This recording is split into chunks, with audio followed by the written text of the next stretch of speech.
Henderson! What happened? How's it, guys? This is Dayvy, FPL, and welcome back to the Fantasy Premier League video here on my channel. Now in this video, I'll be taking you guys through my very own team selection for the upcoming Game Week 31.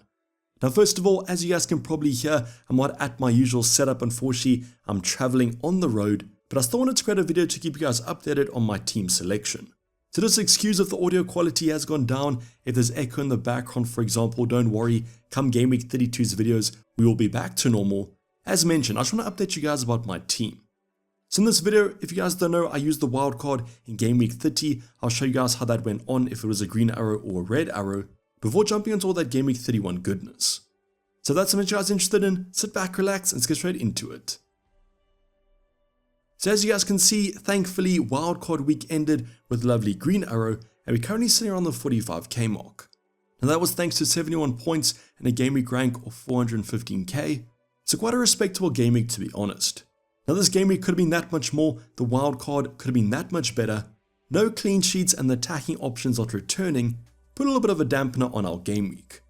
But at least activating the wildcard 1 week earlier than planned, always planned to use it in Game Week 31, decided to do it in Game Week 30.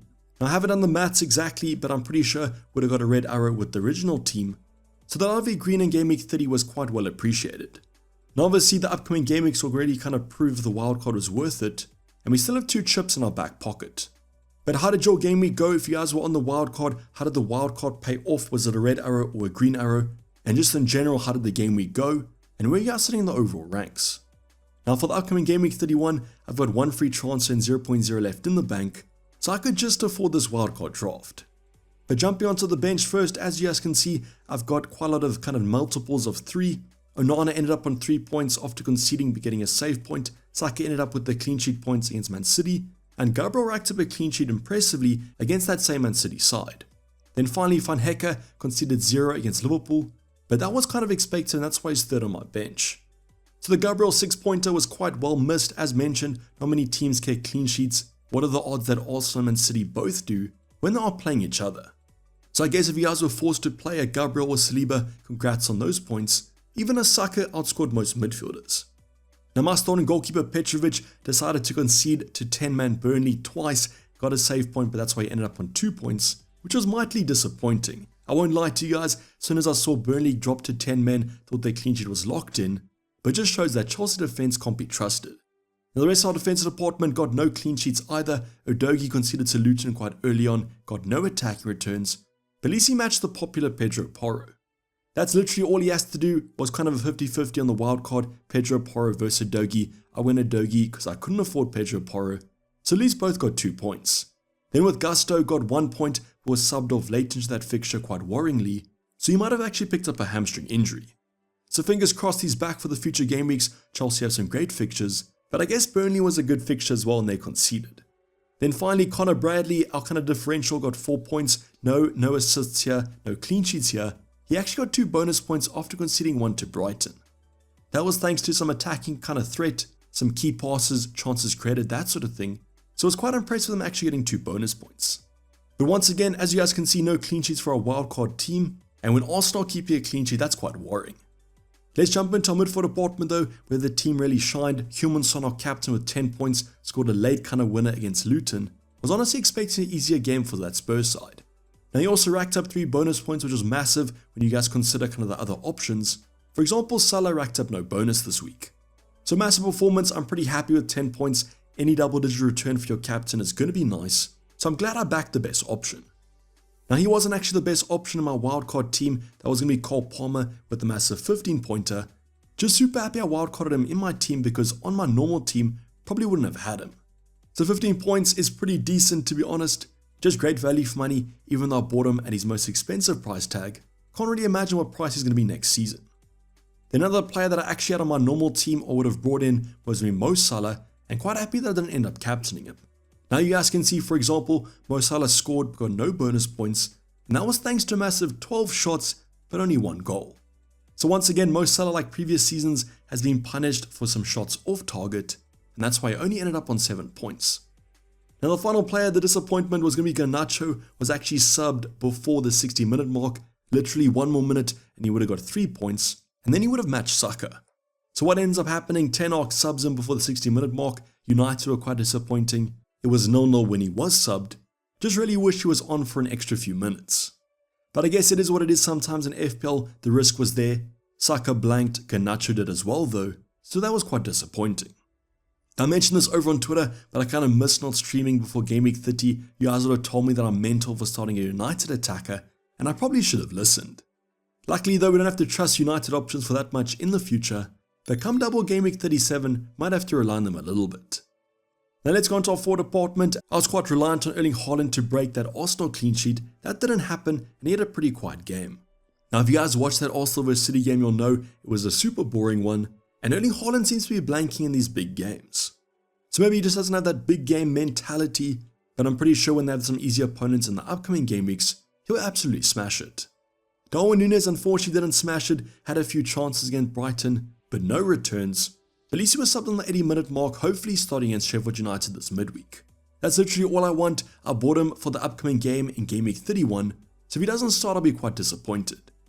Now I mentioned Cole Palmer being an outstanding performer, but actually Isaac matched him with a massive 15 points, 2 penalties and also an assist.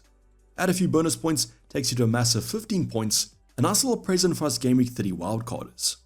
Now if you guys didn't watch this game, I'd recommend going watching the highlights. Newcastle came from 3-1 down to win 4-3. So that was thanks to 2 penalties. Whether you guys think they're penalties or not is up for interpretation. At least I owned Isaac in FPL. So hopefully you guys, if you did wildcard in Game Week 30, also had Isaac, as I've seen a few wildcarders who didn't include him. But at the end of the day, it took us to a massive 71 points, but I guess you should be getting a green arrow on a wildcard. Let me know in the comments down below if you didn't wildcard, did you guys still get a green arrow? Over on FPL Twitter, it seemed like everyone was on a green arrow this game week. But don't worry, if you're on a red arrow, still a few game weeks to bounce back. Now before we go on to the actual Game Week 31 transfer plan, I want to show you guys the actual team before I talk about the transfers, because I might be rolling this game week. As mentioned, 1 free transfer and 0.0 in the bank. Can't do an upgrade, have to do a straight swap, and that's why I might wait for next week to shift some funds around. Don't worry though, the starting 11 looks pretty decent still. The bench though has a few tough fixtures, mainly United and Chelsea options. So I'm benching Onana, I'm benching Garnacho. They face Chelsea away, Gusto faces United at home, but he might be injured. But I was probably going to bench him this week anyways. Then finally Van Hecke, I could play him as Brentford away, but I think the other defenders are better fixtures. Now I'll be starting Petrovic in goal. It's kind of a 50-50 between Onana or Petrovic. I think they both might concede. I'm just going to favour the home game, although Chelsea can't be trusted. Just quite happy that I don't have to kind of double up with Gusto in the defensive department. As mentioned, I'm expecting kind of both teams to concede. I've got a Dayvy against West Ham though away, just hoping he gets some attacking threat. West Ham have been attacking well, but I feel like Spurs might keep a clean sheet. Although as mentioned, they're not really known for their clean sheets recently. Arsenal definitely are though. Against Luton at home, I'm expecting a clean sheet. And Arsenal basically have to win every game to challenge for the title. Now Luton have been quite attacking, but I do believe that Arsenal's defense is rock solid. So quite happy I've got him back in my starting 11. Then hopefully the standout's going to be Connor Bradley against Sheffield United at home. Fingers crossed he does start this one. But with Liverpool leading the Premier League, I'm expecting Klopp to play a strong side. So let's maybe see, get 60 minutes, a clean sheet and attacking return will be quite nice, as there's quite a quick turnaround between this game and the United one on the weekend. Now midfield department, going to start off with another Spurs asset, Heung-min Son against West Ham away, hoping for some attacking football here, but Son might be playing left wing. The reason for that is Richarlison is back in the starting 11 potentially for Game Week 31, and therefore Son might be shifted out wide. But I still believe he's on good form, has some good attacking threat. Speaking about bad defenses, got Cole Palmer against United at home. I'm expecting a big performance here, but he is quite highly owned, and therefore the upside might not be there.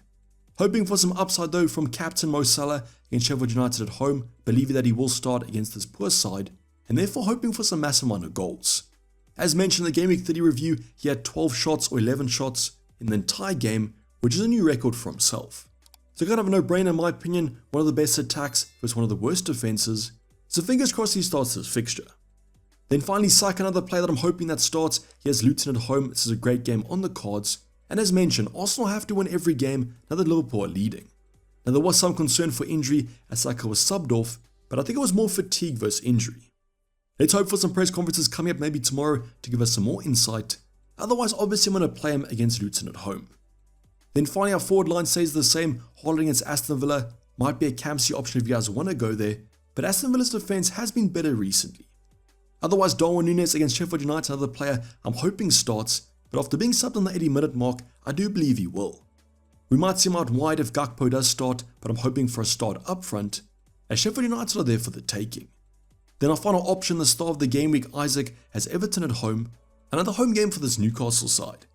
I just think with the hype of the comeback win against West Ham, we might see some goals in this one, and Isaac's a nailed option now that Wilson's injured.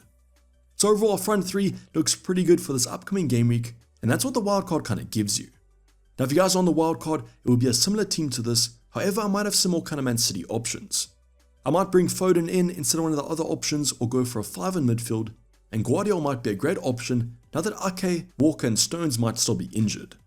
So those two options are probably the only changes that I would make on this team. I know there might be those of you on the chip. But don't worry, I'll be giving you guys the updated team over my Twitter page as always. Let's hope for no surprise injuries coming up in this press conferences tomorrow that might affect the team selection. But again, sorry for the audio if it is quite bad, but don't worry, come game week 32 the videos will be back to normal. I just wanted to give you guys an update on this team. But this is basically going to wrap up the video guys, hope you guys did enjoy it. Please don't forget to like if you did and subscribe if you haven't subscribed yet. As mentioned, the deadline stream coming up tomorrow as I am traveling. But feel free to reach out over my Discord server or my Twitter page, link in the description. But for the time being, I'm signing off. It's been Dayvy FPL and I'm out. Cheers, bye.